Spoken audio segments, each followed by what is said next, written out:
where it was a tough Wednesday for family, friends, colleagues, and fans of Nollywood actor Junior Pope Odonwodo as we all grapple with the reality of the drowning incident which took place in Anambra State. The talented movie star was initially said to have drowned while returning from a movie location with his colleagues in a boat when they fell into Anam River in Anambra State after a boat crash. He was then reported to have been revived and rushed to a shrine and then to a local hospital before being declared deceased a second and final time. Well, 2 bodies are said to have been recovered, while the search for 3 others will resume today. Now, before this incident, the actor had shared a video of himself on a boat without wearing a life jacket, praying frantically to arrive at his destination safely. And I would just like to apologize for those images prior. That was of another incident that took place in Lagos State, where search and rescue operations are underway near the 3rd Mainland Bridge after a tragic accident involving a commercial vehicle. 2 individuals fell into the Lagos Lagoon when the vehicle's brakes failed around 11 a.m. on Wednesday. Emergency management officials have confirmed that Marine Police are leading the efforts to locate and recover the 2 adults. The accident comes shortly after the reopening of the 3rd Mainland Bridge by the federal government on April 4th, following extensive repair work. Authorities had set a speed limit of 80 kilometers per hour on the bridge to ensure the safety of motorists. However, this tragic incident serves as a reminder of the ongoing challenges and risks associated with navigating Lagos's bustling roadways, even amid celebratory occasions. Sad to start on that note, but these are the developments. Ayo, let me start with you. All right, very sad news. In fact, for John Paul, that's his name, and perhaps that's why his nickname was Junior Pope, John Paul Odonwodo. Yesterday, it was quite airy because he had posted a video of himself and complaining about the speed of the boat and just very, emotionally, almost on a jocular note, saying that he was going to raise his children and that the driver of the boat should slow down. And then put that side by side with what happened in Lagos. Both of them speak to a lack of safety, health and safety procedures, not just on our waterways, but also across different areas where we take a lot of things for granted.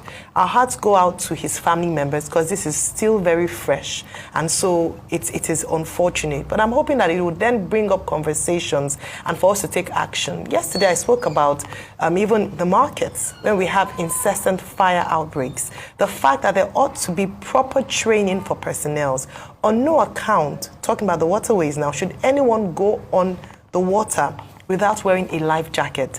There are more chances of survival when that is in place. You cannot cross such a major river like this and not be strapped in, or at least have some sort of enforcement in that area. So it's really sad. Our condolences to his family members, his wife, 3 sons, the Nollywood family, but very importantly, I hope this will also provoke action so that we begin to take health and safety very seriously in this nation. Absolutely. So, I feel very sad for him, and my condolences to his family. Gosh, nobody wants to lose his life in such a way. But I think it's also indicative of what our society has become. And you sounded off on it as regards safety. We don't even have a safety culture at all. Probably only states like Lagos, because I remember I'd had to use the waterways in Lagos a lot, and I see how they strictly enforce. I think the first problem here started from the boat terminal. He shouldn't have gotten on that boat without you having reps of water transport services checking on the boat. Also, there should be some level of weight balancing on the boat. I don't know how well that was checked. Then, what was the search and recovery level like? I mean, on our waters, we should constantly have people pirating. I think that's what the minister was talking about.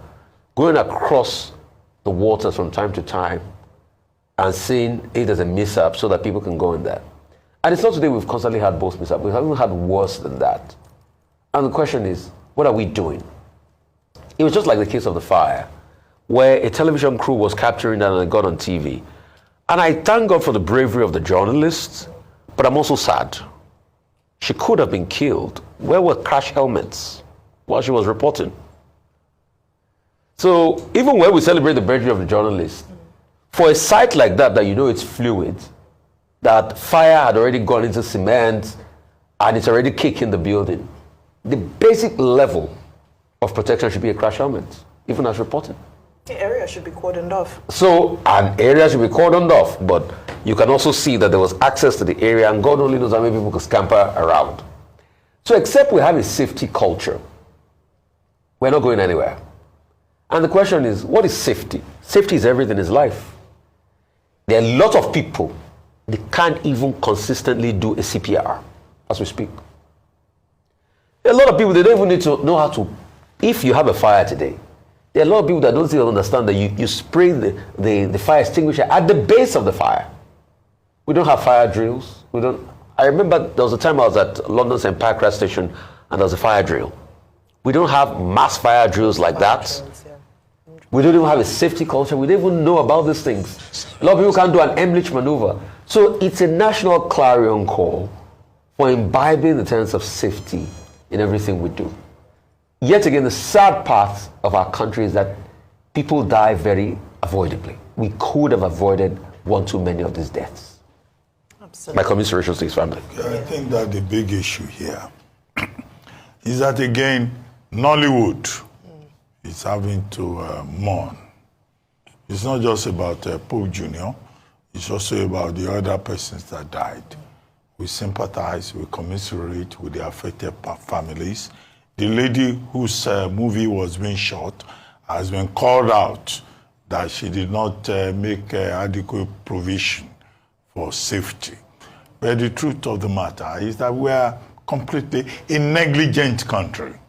We are negligent in every regard, either with regard to taking care of people who are physically challenged or persons who find themselves in any kind of situation. This is a stark reminder of how negligent we are as a country. In some other parts of the world, people will not go on top of a river, whether it's Annam River or whatever river. Is there a river in... yeah, okay, yeah. Well, yeah, you are from Lagos State, so there are oceans, yeah. So the thing is that, look, we're just negligent. We don't take basic precautions. In some other countries, you will not be allowed to go on top of a river without lifeguards. That's what they call them, being on the coast. If anything happens, you will get help almost immediately. So this is the big issue about what has happened. And then, of course, I was told there were 3 hospitals involved. They could not save anybody. There were no lifeguards anywhere. So here we are in Nigeria, in the midst of life. We're surrounded by death. He was first rushed to a shrine before the hospital. So we're surrounded by death. He was rushed to a shrine or to a church. They said one priest was trying to revive him. This is part of the problem that we have here. It's most unfortunate. He left behind 3 children. So we have a widow, we have children who have now become fatherless as a result of our negligence. Now the story on the Third Mainland Bridge. Well, I mean, look, I wrote a piece on the Third Mainland Bridge, praising the beauty and all that, and we had the Minister of Works just this morning.